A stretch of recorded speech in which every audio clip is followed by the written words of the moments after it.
Yo, kembali lagi di channel Mantan Napi. Tapi kali ini saya tidak akan mereaction video, tapi akan sedikit berbagi tentang pengalaman saya semasa saya berada di lapas kelas 2A Gorontalo.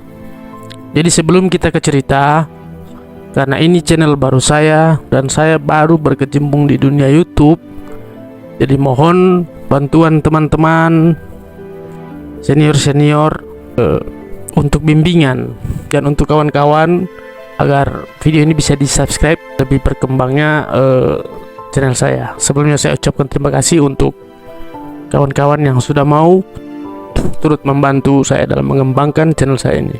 Jadi saya telah menonton beberapa video tentang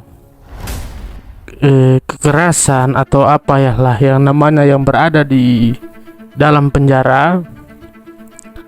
Jadi saya cuma mau bilang begini. Jadi yang saya alami di dalam penjara itu tidak ada yang namanya kekerasan. Karena menurut saya kekerasan terjadi di dalam, ya tergantung perilaku kita. Ini mohon maaf untuk kawan-kawan yang telah membuat video tentang kekerasan yang ada di dalam. Bukan saya mengatakan bahwa itu tidak benar. Itu terjadi, tapi mungkin di lapas lain begitu. Karena saya sempat dengar juga di lapas Gorontalo kan di tahun sebelum saya masuk itu adalah kejadian-kejadian kayak begitu, itu ada kejadian-kejadian kekerasan, itu ada. Dan tentunya dari kita juga kan banyak yang sudah dengar bagaimana keadaan-keadaan di dalam lapas itu terjadi. Tapi di tahun 2019 saya masuk itu, jadi untuk kekerasan itu ada, saya lihat, tapi tanpa sepengetahuan penjaga lapas atau sipir yang ada di lapas tersebut. Biasanya terjadi kekerasan itu antar tahanan, bisa jadi juga pelanggaran-pelanggaran yang dilakukan para tahanan dengan melanggar ketentuan-ketentuan yang ada di dalam lapas tersebut, sehingga itu yang membuat adanya hukuman seperti karantina dan berbagai macam jenis hukuman kepada siapa para tahanan yang melanggar aturan-aturan yang dibuat di lapas tersebut. Jadi berbicara dalam koridor itu penyiksaan atau apa, saya belum pernah melihat juga karena saya tidak pernah mengalami. Yang saya alami itu yang hal-hal baik, karena selama di dalam saya berperilaku baik, terbilang saya taat pada aturan. Jadi saya tidak mengalami apa-apa yang mungkin diceritakan teman-teman yang ada di YouTube ini, ataupun yang diceritakan teman-teman yang di penjara dengan saya yang sudah masuk bertahun-tahun sebelumnya. Memang ada itu kekerasan seperti itu. Jadi saya mau cerita tentang yang saya alami saja. Tapi ini bukan mengedukasi ya agar supaya masuk ke lapas dan cari tahu, bukan. Kalau bisa sebisanya jangan pernah bermasalah hukum. Anda pasti akan menyesalinya ketika sudah berada di dalam. Bukan soal di dalamnya, tapi lebih ke efek dari kita masuk penjara itu apa. Kayak kita mau melamar pekerjaan itu kan agak susah, karena kita sudah dicap penjahat, mantan penjahat. Padahal kalau aku berpikirnya nggak gitu, karena tidak semua orang yang berada di luar juga itu bukan penjahat. Hanya beruntung saja Allah masih belum membuka aib-aib orang tersebut. Karena kan kita sudah tahu di luar sana masih banyak penjahat-penjahat yang benar-benar memang penjahat, tapi belum dapat proses hukum. Karena terbilang di negara kita ini masih lemahnya keadilan.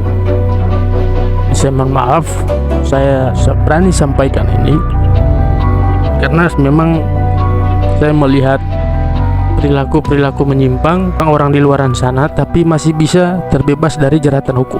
Pesan untuk para napi yang ada di dalam juga, jangan berkecil hati. Di luar sana juga banyak penjahat yang mungkin tindakan kriminalnya melebihi dari Anda yang berada di dalam, tapi mereka tidak mendapat proses hukum. Jadi tetap semangat, setelah bebas nanti jangan ada lagi hal-hal yang merugikan Anda sehingga membuat Anda masuk ke dalam penjara lagi. Coba bangkit dan tegakkan kepala Anda untuk tetap menatap dunia ini, di mana saya juga sedang melakukan hal tersebut. Saya berusaha membuat konten, jadi saya himbau kembali untuk teman-teman kiranya dapat membantu saya dalam mengembangkan channel saya ini.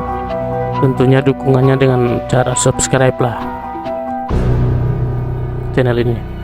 Jadi seperti itu untuk keadaan di lapas itu sendiri. Kalau menurut saya ini ya, menurut saya pribadi, tergantung kepada perilaku kita. Bagaimana kita berperilaku di dalam, maka itulah yang akan perilaku yang akan kita dapatkan di dalam juga. Jadi kalau kita berperilaku baik di dalam, kita menaati aturan-aturan apa yang ada di dalam lapas tersebut, tentunya kita juga tidak akan mendapat hukuman dan tidak akan mendapatkan kekerasan. Malah kita ketika akan bebas bersyarat itu kita akan dibantu oleh para sipir yang ada di dalam, sehingga memudahkan kita untuk hal pengurusan. Kalau istilah di dalam itu pengurusan. Ceritanya sampai di sini dulu, karena saya juga tidak lama berada di dalam. Himbauan untuk teman-teman yang berada di luar sana, tolonglah kalau hindari sebisa mungkin untuk bermasalah dengan hukum.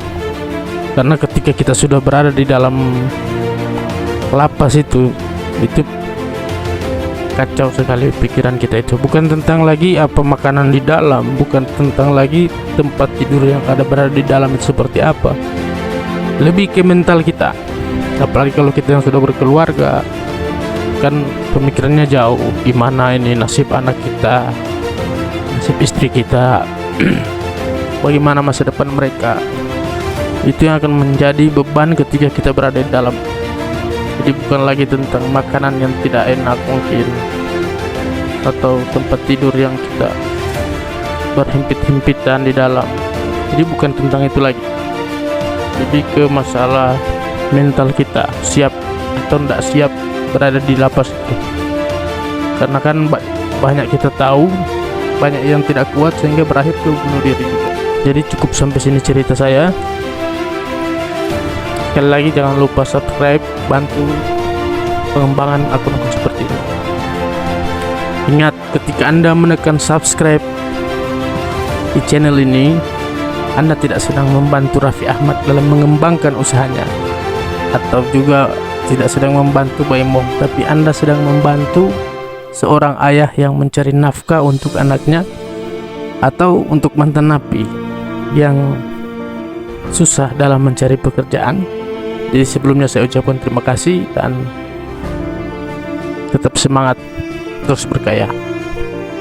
Jumpa lagi di video berikutnya.